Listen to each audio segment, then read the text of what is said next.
أعوذ بالله من الشيطان الرجيم بسم الله الرحمن الرحيم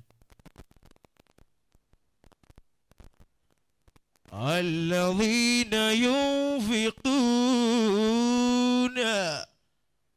أموالهم في سبيل الله ثم لا يتبعون ما أنفقوا منا ولا أذى لهم أجرهم عند ربهم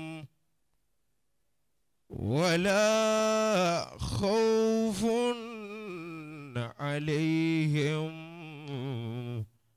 ولا هم يحزنون قول معروف ومغفرة خير من صدقة يتبعها هذا والله غني حليم صدق الله مولانا العظيم. الله أكبر كبيرة. جاكوالون توبي من ينفع. الله أكبر كبيرة. أراك بان بيولون توبي دادا.